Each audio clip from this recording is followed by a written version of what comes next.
Semua Bapak, Ibu dan jamaah sekalian yang hadir pasti mencintai Nabi Muhammad. Saya yakin dan tidak diragukan cintaan jamaah kepada Nabi Muhammad. Tapi bukan itu yang saya harapkan, bukan itu yang saya tunggu. Yang saya harapkan bagaimana Nabi Muhammad mencintai kita.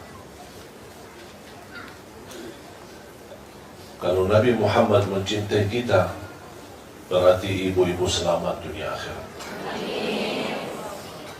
Terjamin dapat syafaat Nabi Muhammad.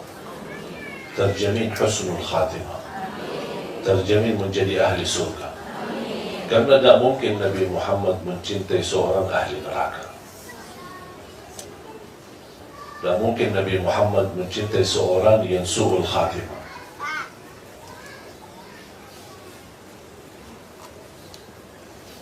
Kita aja membayangkan sudah merasa tersentuh hati kita. Ini baru hayalan saja. Bahkan sebagian besar yang menangis. Yang saya bayangkan kira-kira gimana Mu'adz radhiyallahu anhu itu sendiri. Dia bukan menghayalkan atau membayangkan. Dia langsung bertemu dan langsung mendengar dari mulutnya Nabi Muhammad SAW. Hei Mu'adz, aku mencintaimu.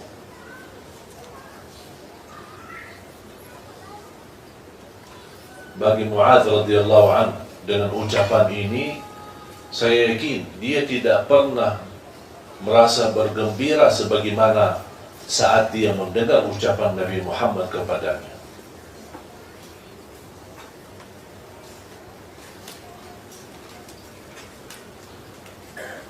Dan termasuk Mu'adz bin Jabal, salah satu sahabat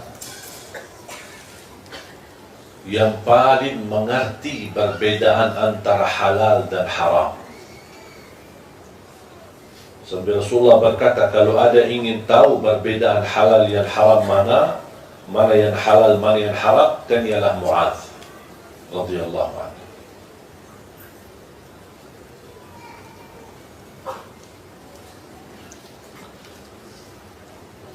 Mudah-mudahan kita semua bisa bergabung bersama Nabi Muhammad di hari kiamat.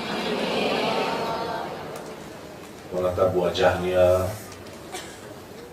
bisa kita menghantarkan orang tua bertemu dengan beliau sebagaimana yang dilakukan oleh Sayyidina Abu Bakar radhiyallahu anhu. Sayyidina Abu Bakar duluan masuk Islam sebelum orang tuanya. Berjuangan lama baru dia bisa mendapatkan orang tuanya menerima Islam. Ketika orang tua berkenan menerima Islam dan ingin mengucapkan kalimat syahadat, Sayyidina Abu Bakar berkata, ayo saya bawamu kepada Rasulullah SAW. Ketika Rasulullah SAW melihat Sayyidina Abu Bakar aja lebih tua daripada Rasulullah dari segi umur.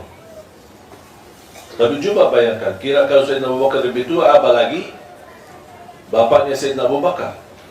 Ketika Abu Bakar radhiyallahu anhu membawa bapaknya atau orang tuanya kepada Rasulullah SAW, Rasulullah SAW langsung berdiri dan berkata, hei Abu Bakar, kenapa tak kasih tahu kami biar kami yang datangi orang tuamu?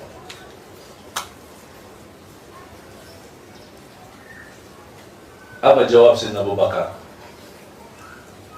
Kamu jauh lebih mulia untuk didatangi daripada orang tua saya.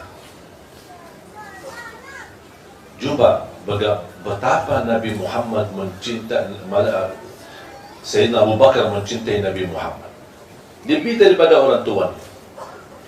Walaupun orang tuanya sakit-sakitan, cukup tua, cukup usia, tetapi tetap dia membawakan orang tuanya kepada Nabi Muhammad.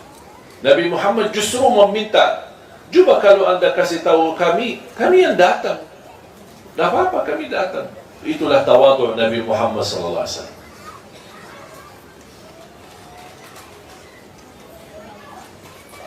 Belum lagi cintaan Rasulullah SAW kepada Siti Khadijah. Jangan kepada Siti Khadijah sendiri, bermulia akhlaknya Nabi Muhammad bersama kawan-kawannya, teman-temannya. Siti Khadijah, Rasulullah SAW sangat luar biasa mulia akhlaknya demi cintaannya kepada Siti Khadijah. Sampai pernah satu saat Rasulullah SAW bersama Siti Khadijah didatangi malaikat Jibril. Rasulullah SAW berpisah sebentar, sesaat bersama malaikat Jibril, dan malaikat Jibril berkata, itu Khadijah ya? Kata Rasulullah SAW, ya Khadijah, istriku.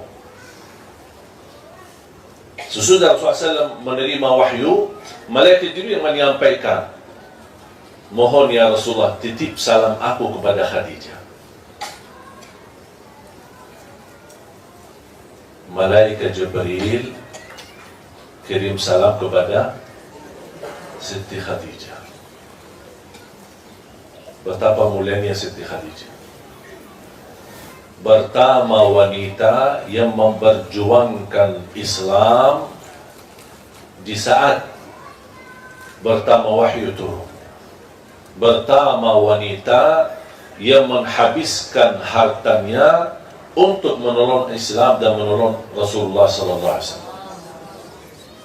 Dan sebagian ulama, bahkan sebagian besar ulama berkata, kalau bukan perjuangan Siti Khadijah, kita tidak bisa kenal Islam.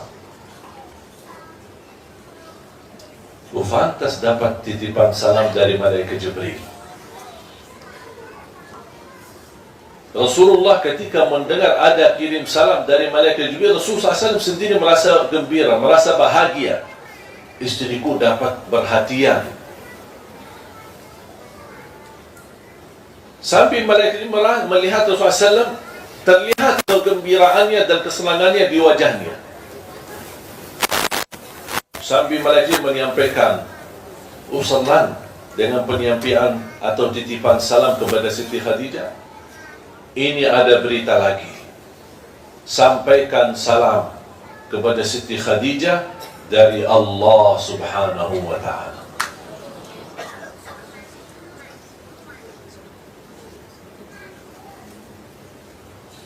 Ketika Rasulullah SAW bertemu dengan Khadijah radhiyallahu anha, dia menyampaikan ada kirim salam dari malaikat Jibril.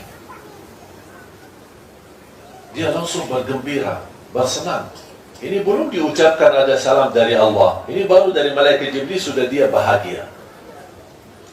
Kata Rasulullah SAW, ada lagi. Ada kirim atau titipan salam dari Allah untukmu. Langsung nangis Siti Khadijah. Betapa mulianya seorang yang mendampingi Rasulullah SAW.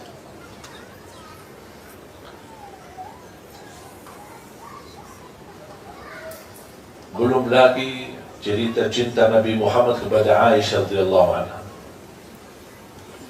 Betapa luar biasa cintaan Nabi Muhammad SAW. Menurut saya, cintaan Nabi Muhammad kepada Siti Aisyah itu menjadi pelajaran bagi setiap generasi. Cinta sejati, cinta yang tulus, cinta yang ikhlas. Setiap saya baca kisah-kisah cintaan Rasulullah kepada Siti Aisyah, kita masih jauh. Masih jauh. Bukan manusia yang biasa yang bisa memuliakan seorang istri. Apalagi istrinya memiliki keturunan, memiliki anak-anak. Itulah cintaan yang menantarkan kata sakinah, mawaddah, warahmah. Cintaan yang abadi, cintaan yang hakiki, yang kita semua mengharapkan. Bukan hanya cintaan suami kepada istri atau cintaan istri kepada suami. Bahkan kita harap lebih daripada itu semua. Walaupun ini menjadi salah satu langkah kita mencintai seorang karena Allah, bukan karena kelebihannya, bukan karena hartanya, bukan karena jabatannya. Yang membuat cintaan kita hakiki adalah karena cintaan kita kepada Allah karena Allah Subhanahu wa ta'ala. Aku cinta istri karena Allah, aku mencintai anak-anakku karena Allah. Itu yang membuat saya menjaga cintaan itu menjadi abadi. Sampai kita akan datang satu saat, kalau kita bisa menjaga cintaan kita semuanya karena Allah Subhanahu wa ta'ala, akan datang satu saat kita mendengar berita gembira dari Allah Subhanahu wa ta'ala. Apa berita gembira dari Allah bagi orang yang mencintai sesama karena Allah? Apa itu orang tua kita? Apa itu keturunan kita? Apa itu suami kita, istri kita? Inna Allah idza ahabba 'abdan nada malaika Jibril. Kalau Allah mencintai seorang hamba, Allah tidak mungkin bisa mencintai kita sebelum ada bukti cintaan kita, segala cintaan kita karena Allah. Istilahnya, mesti kita memiliki cintaan yang menarik perhatian. Seolah-olah kita berkata, ya Allah, lihatlah aku ini. Aku orang hamba yang mencintaimu, mencintai Rasulmu, mencintai suamiku, mencintai anakku, mencintai agama, mencintai salat, mencintai ibadah, mencintai Quran. Semua cintaan ini karenamu ya Allah. Bukan hanya ucapannya, tapi perilaku kita akan dapat balasan dari Allah. Kalau Allah mencintai seorang, Allah panggil malaikat Jibril. Ya malaikat Jibril, aku mencintai fulan bin fulan, atau fulana binti fulan. Aku mencintai dia. Cintailah dia. Malaikat Jibril ikut mencintai dia. Kalau malaikat Jibril sudah mencintai orang tersebut, dia menyampaikan kepada malaikat dan seluruh makhluk yang ada di langit. Yang kita tidak tahu berapa jumlah besarnya jumlah malaikatnya, berapa nabi-nabi dan rasul yang ada di alam yang kita tidak tahu. Malaikat Jibril menyampaikan,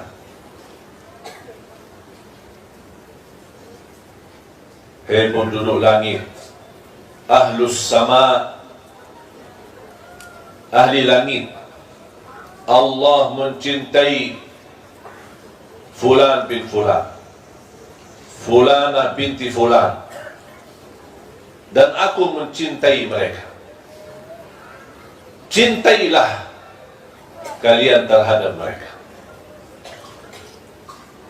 Disitulah dicintai oleh semua yang ada di langit. Allah mencintainya, malaikat Jibril mencintainya, dan semua hamba-hamba Allah yang ada di langit mencintai. Selepas itu, apa yang akan terjadi? Kalau ahli langit mencintai kita, akan Allah wujudkan al-qabul di muka bumi. Kemanapun kita berada, disayangi orang, disenangi orang, dihormati orang, dimuliakan orang, dimanapun kita berada, biarpun kita ke negeri asing. Dan kadang-kadang kita di salah satu tempat, misal lagi jalan sama keluarga, mungkin di tanah suci, lagi umrah atau haji, atau lagi di satu tempat, misal lagi jalan-jalan kemana, ada satu kejadian, tiba-tiba ada orang kita tidak kenal datang menolong kita, menurusi kita, menantarkan kita. Itu bukan sesuatu yang terjadi kebetulan. mudah-mudahan menjadi tanda Allah mencintai kita. Makanya Allah menghantarkan orang yang mampu menolong kita. Banyak yang terjadi di muka bumi ini, ada tanda-tandanya, tapi tidak semua bisa mengerti tanda-tanda itu. Ketika pun kita memiliki kesalahan, memiliki kekurangan, dan kita mendapatkan ujian, jangan ada yang merasa Allah tidak mencintai saya lagi karena saya terus ujian, habis ujian, ujian lagi, selesai dari ujian, jatuh kepada ujian lagi. Justru itu tanda Allah masih peduli kepada kita. Yang Allah tidak pedulikan orang yang tidak pernah Allah perhatikan, menjadikan hidupnya sia-sia, menjadikan hidupnya sengsara, tidak pernah diuji, dibiarkan begitu saja. Dalam keadaan senang dibiarkan, dalam keadaan apa dibiarkan sama Allah SWT. Itu yang paling bahaya. Tapi ketika kita diuji, justru tanda itu Allah masih ingat sama kita. Allah masih ingin memberikan teguran, tapi dengan cara Allah, supaya kita bisa muhasabah diri, bisa lebih dekat. Barangkali selama ini kita lebih tergantung kepada makhluk. Allah ingin melihat kebaikan kita. Kita orang yang baik, orang yang mulia, tetapi kok kenapa selama ini masih tergantung dengan makhluk? Allah kasih ujian supaya ujung-ujungnya apa? Yang anda sebutkan bukan hei fulan, fulana, tolonglah aku, tapi tidak. Akan datang satu saat yang keluar dari hati dan ucapan lidah kita, ya Allah, tolonglah aku. Itu bisikan yang istimewa karena keluar dari tulus hati kita, ikhlas, dan itulah yang ditunggu oleh Allah Subhanahu wa ta'ala. Dan semakin mulia cintaan kita kepada Allah dan kepada segala sesuatu yang baik, kebaikan, perjuangan kepada Islam, kepada amal salih, kepada amal jariyah, kepada Al-Quran, kepada tahajud, kepada salat duha, kepada puasa sunnah, silaturrahim. Cintailah amal kebaikan, bukan karena diperintahkan, tapi kita mau melakukannya karena aku cinta mendekatkan diri kepada Allah Subhanahu wa ta'ala. Kalau kita aja dekat sama raja, atau sama orang pejabat tinggi, atau sama orang yang mulia, kita merasa berbahagia. Gimana kalau kira-kira kita menjadi orang yang dekat sama Allah? Berarti doa kita diijabah, hajat kita dikabulkan, masalah kita diangkat, apapun yang kita hadapi akan diselesaikan oleh Allah Subhanahu wa ta'ala, karena kita termasuk golongan yang dicintai Allah. Dan mungkin Allah mencintai seorang, tapi Allah membiarkan begitu saja.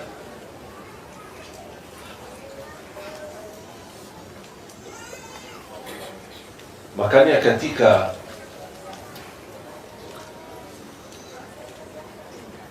saya bersalawat,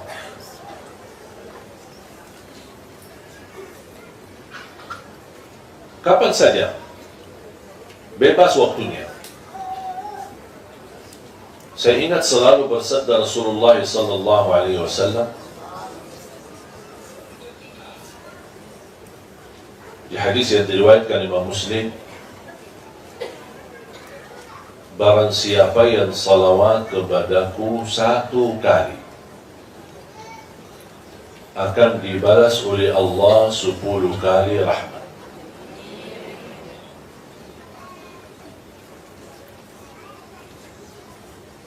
Betapa kita sangat membutuhkan rahmat dari Allah. Tahu tak rahmat? Apa? Kasih sayang. Mau nggak disayangi sama Allah? Balbaniyalah salawat. Saya tidak menemukan amal saleh, apa itu baca Quran, apa itu tahajud, apa itu puasa, apa itu amal jariyah, banyak macam-macam amal saleh kan. saya tidak pernah menemukan amal saleh yang lebih istimewa menjaminkan kasih sayangnya Allah kepada kita berlipat ganda selain salawat kepada Nabi Muhammad. Semakin banyak salawat, semakin tercurah banyak kasih sayangnya Allah kepada kita. Belum lagi kita terjamin dapat syafaat Nabi Muhammad. Belum lagi nama kita dikenal Nabi Muhammad, khususnya malam Jumat dan hari Jumat. Semakin banyak salawat kita, karena itu permintaan Nabi Muhammad, berbanyaklah salawat kepadaku hari Jumat dan malam Jumat, karena salawat kalian malam Jumat dan hari Jumat Allah hantarkanlah kepada aku. Berarti kalau ada malaikat yang membawa salawat kita, karena begitu banyak salawat kita kepada Rasulullah, pasti Rasul kenal sama kita. Karena tidak mungkin malaikat berkata, ini salawat dari Indonesia. Pasti malaikat berkata, ya Rasulullah, ini salawat fulana binti fulan. Jadi nama kita dikenal sama Rasulullah. Kalau nama kita dikenal sama Rasul, jangan khawatir. Nanti Rasul bakal cari kita nanti di hari kiamat. Karena dia sering mendengar nama kita. Sering. Kenapa dia sering dengar nama kita? Karena malaikat Jibril sering mendengar salawat kita, dan malaikat Jibril yang membawa nama kita kepada Rasulullah SAW.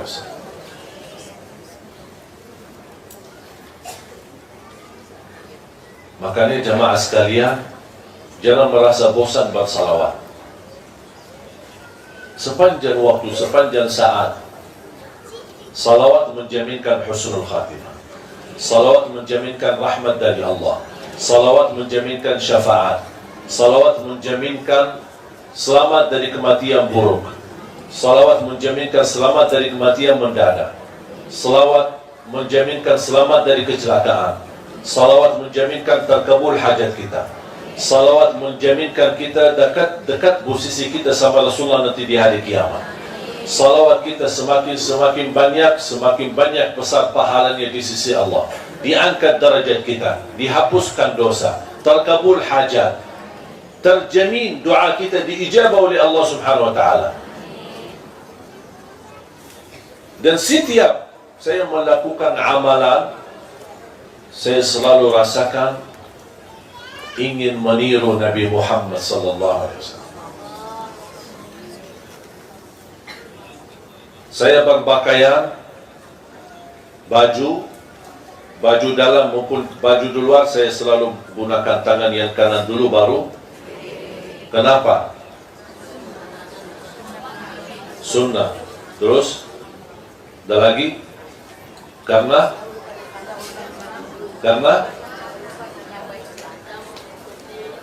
boleh. Terus apa alasan lagi? Karena diperintahkan. Karena setiap kebaikan dimulai pakai kanan. Ada lagi?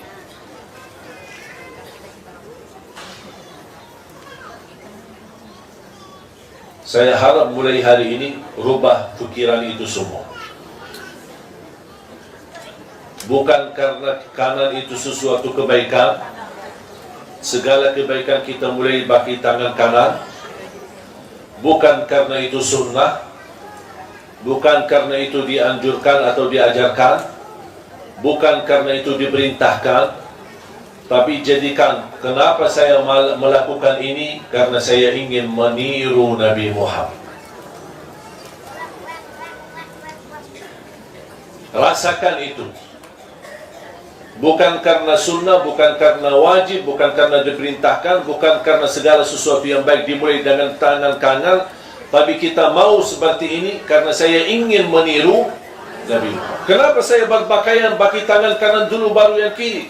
Saya ingin meniru Nabi Muhammad karena Nabi Muhammad seperti itu. Kalau saya makan pakai tangan kanan, kenapa? Karena saya ingin meniru Nabi Muhammad.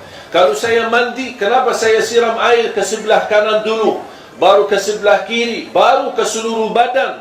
Walaupun ada di bawah syawar ketika mandi, tolong jangan langsung di atas kepalanya, tapi mulai dari Biar airnya kena ke sebelah kanan, baru geser lagi ke sebelah kiri, baru seluruh badan. Kenapa saya melakukan ini? Karena Nabi ingin meniru Nabi Muhammad. Kalau saya tidur, saya letakkan berbaring ke sebelah kanan dan meletakkan tangan saya di bawah. Itu buat apa? Saya ingin meniru Nabi Muhammad SAW. Saya masuk masjid, membawa kaki yang kanan dulu, baru yang kiri. Kalau saya keluar masjid, kiri yang dulu, baru yang. Kenapa saya melakukan ini? Ingin meniru Nabi Muhammad SAW. Ingat ya, bukan karena itu sunnah, bukan karena itu dianjurkan, bukan karena itu sesuatu yang baik, atau segala sesuatu yang baik dimulai dengan kanan, tapi saya melakukan ini semua karena ingin meniru Nabi Muhammad. Kos kaki.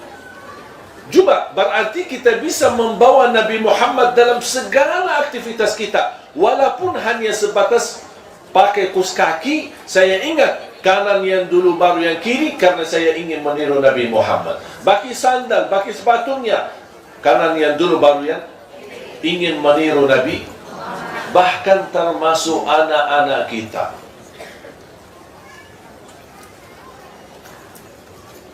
Biasanya kalau kita memberi sesuatu kepada anak kita, namanya anak-anak, kadang-kadang dia menunjukkan tangan yang kiri. Apa itu permen atau apa makanan, apa sajalah. Betul? Sering terjadi itu, anak-anak selalu menggunakan tangan yang kiri.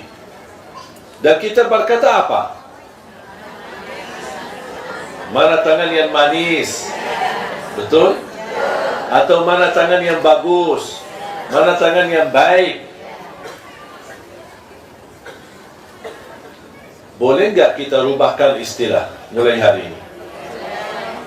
Kalau anak kita mau ambil sesuatu, kita berkata, mana tangan yang dicintai Nabi Muhammad?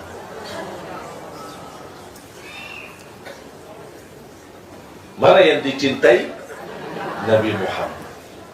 Supaya dari kecil dia tertanam meniru Nabi Muhammad dalam segala hal. Walaupun dia masih anak-anak tidak tahu apa itu Nabi Muhammad. Tak apa-apa. Kita ajarin. Kita kuatkan hubungan batinnya, hatinya. Hubungan baik sama Nabi Muhammad. Semakin dia dewasa, semakin dia besar, dia akan tahu segala perilakunya dia ternyata meniru Nabi Muhammad. Dia akan pasti mencari tahu siapa ini Nabi Muhammad. Ternyata Nabi Muhammad adalah teladanku.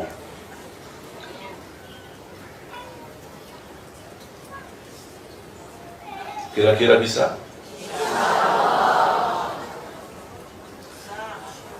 Ibu jamaah sekalian, kalau bisa ibu bertahan dan menjaga, ingin meniru Nabi Muhammad, ingin meniru Nabi Muhammad, ingin meniru Nabi Muhammad, dan kita bisa menjalani ibadah ini dengan perasaan ini selama 1 minggu, insya Allah ibu-ibu akan merasa jauh lebih indah hubungan batin kita sama Rasulullah. Akan terasa ketika kita bersalawat, ya Allah, selama ini saya salawat, tapi kok kali ini kok rasanya beda. Karena sudah ada ruh kita yang bersambung dengan ruh Nabi Muhammad SAW. Siapa yang tidak mau ruhnya langsung bersambung kepada Rasulullah? Siapa yang tidak mau nyawanya, batinnya, hatinya bersama Rasulullah SAW? Makanya kita wujudkan Rasulullah dalam hati kita, dalam kehidupan kita sehari-hari, kemanapun kita pergi. Apalagi melalui banyak salawat.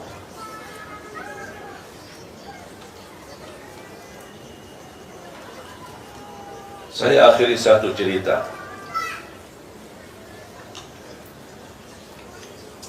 Betapa Nabi Muhammad tidak pernah lupa sama kita. Walaupun dia di posisi sangat istimewa, kadang-kadang keistimewaan yang kita dapat membuat kita lupa diri, jangankan lupa orang lain. Ketika Rasulullah SAW Isra Mi'raj, dibawa oleh malaikat Jibril, menembuskan 7 langit, lapisan langit 1, 2, 3 sampai 7. Di langit yang ke-7 bertemu dengan Nabi Ibrahim, bersandar di Baitul Ma'mur. Apa itu Baitul Ma'mur? Kaabahnya langit. Karena ada Kaabah di langit, ada Kaabah di bumi. Dan posisi Kaabah di langit sama persis di atas Kaabah yang di bumi. Dan di Kaabah yang langit ini yang ditawafi oleh malaikat. Sekali tawaf 70,000 malaikat. Nabi Ibrahim bersandar kepada Baitul Ma'mur. Nabi Muhammad melihat. Dan setiap 70,000 malaikat selesai tawaf, bergiliran kan ada malaikat lain. Mereka geser, malaikat 70,000 lagi malaikat baru tawaf. Yang sudah tawaf pertama menunggu gilirannya, kata Nabi Muhammad SAW, yang sudah bertawaf tidak berkesempatan lagi tawaf lagi sampai hari kiamat.